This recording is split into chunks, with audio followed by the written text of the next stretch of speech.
Starfield was supposed to be Game of the Year. Bethesda is a powerhouse, and it's a studio that I love. Fallout, Skyrim, a myriad of other games that defined childhoods and made many fall in love with gaming in the first place. But now, Starfield is out, and it's not exactly the masterpiece we expected. Some people are definitely happy, but many are considering it to be a real letdown. The open world isn't very open at all. The ship piloting feels like an afterthought. The story isn't life-changing. They forgot to add maps. The animations and dialogue look like they were designed by a 4th grade class. And the game takes 4 calendar days to become even slightly fun. Critics are disappointed, the general public feels deceived, and I'm sitting here in the corner like an idiot because I love this game. Despite all of its flaws, I still love the beautiful mess of Starfield, and today I'm gonna tell you why. But first I need to cover why people are pissed about the game in the first place. Now to clarify, people aren't saying that the game is terrible, but what we're seeing here is another classic example of a studio doing a terrible job at setting expectations. Now this doesn't happen too often, but if we take a look back, oh that's right, it happens all the time. You see, Starfield needed to do well, and their new parents over at Microsoft needed a commercial victory more than ever, following the massive flop of their new dumpster fire of a game, Redfall. But Bethesda was not worried because they had Todd Howard at the helm. And one thing about Todd is that he can sell a goddamn video game. NASA meets Indiana Jones. Something we feel uniquely positioned to pull off. If I was gonna come, it's for Starfield. It's an epic about hope, our shared humanity, and answering our greatest mystery. When you actually play the game, because it's a game, we don't really kill you. You may be wondering, just how big is this game? Over 1,000 planets, all open for you to explore. The ship took off into space. So now I'm in outer space. It's our first new franchise in over 25 years. Doing 100 planets or 1,000 or 10,000 or 1,000,000 planets is not. It's just, you just change the number and press the button. 1,000 planets, a living, breathing world, the most ambitious game Bethesda has ever created.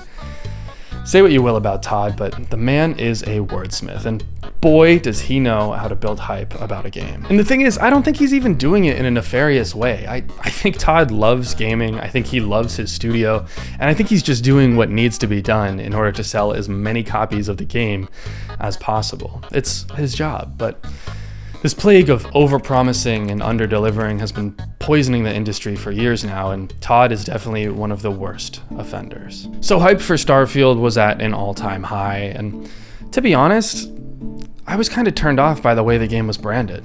I don't come to Bethesda for procedural generation or endless exploration.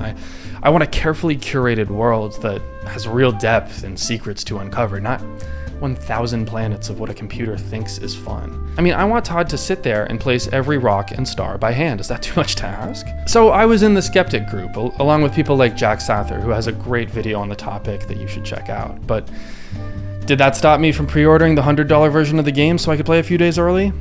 Absolutely it did not. And then the game released, and reviews were good, but they weren't great. And Bethesda isn't a studio that makes good games. They're known for making great ones.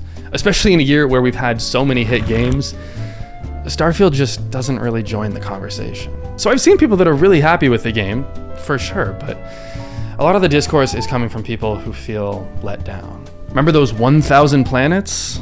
They're empty. They're copy and pasted by an AI in a way that feels messy, repetitive, and honestly like a step back from games that did it better in the past. Like, way in the past. That living, breathing world we were promised doesn't really feel alive. The characters feel stiff, and the content sparsity makes it feel dead and empty on many occasions.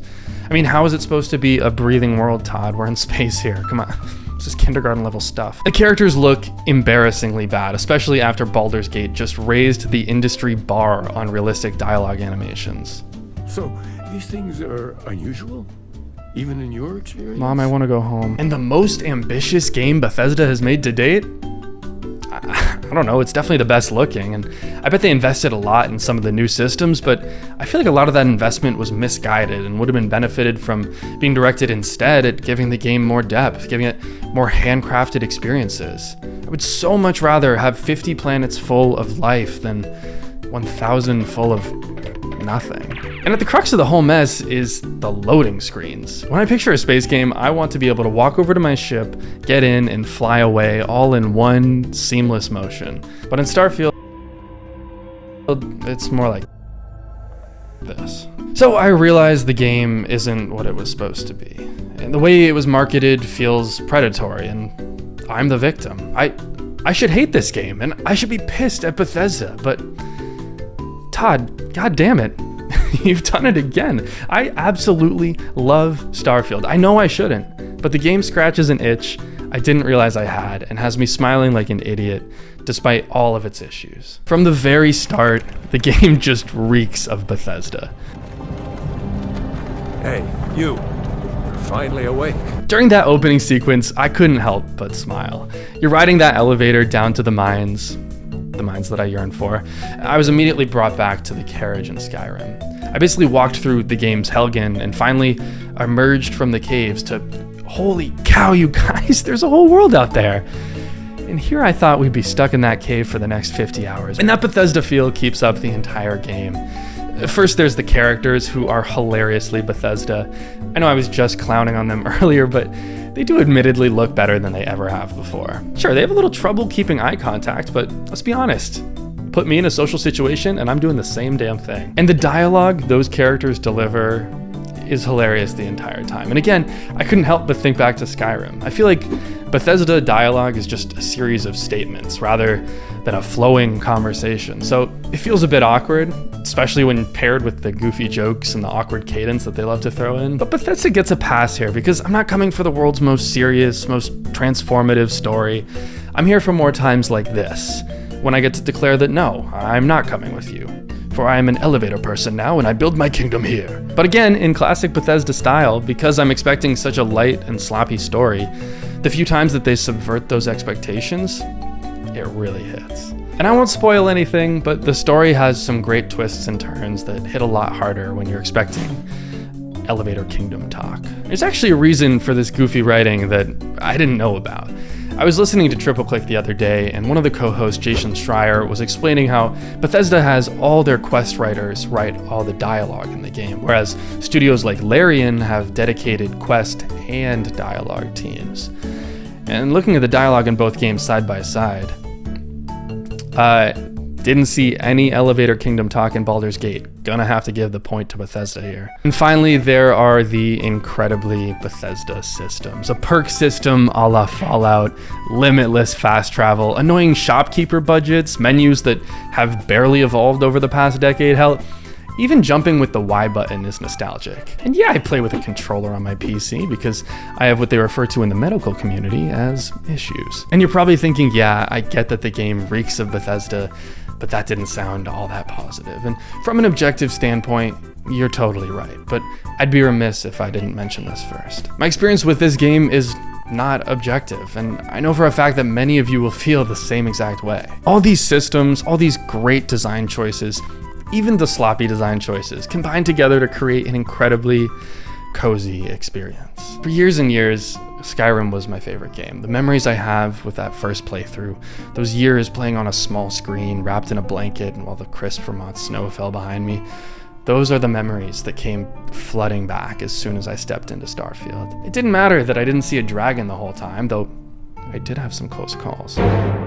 By God, the dragons are back! Despite the game having little in common with Skyrim or Fallout, you cannot help but be persistently reminded of them while you play. And so Bethesda is holding themselves back by sticking to their guns in some departments, but I am so glad that they did, because I really wouldn't have cared about another space game. But I am absolutely going to play the entirety of a game that feels like Skyrim in space. But that wasn't enough to make me love it. That was enough to give me a nostalgic feeling and enough to hoodwink me into a full playthrough, but the game actually hooked me in other surprising ways. First, we need to talk about the game's art direction, because I really think it's the unsung hero here. I've seen the game described as NASA punk, which basically means that it's sci-fi but rooted in actual space technology in the same way that movies like Interstellar and 2001: A Space Odyssey were. And these two movies are not only some of the greatest space films of all time, but they're some of the greatest works of media in recent history.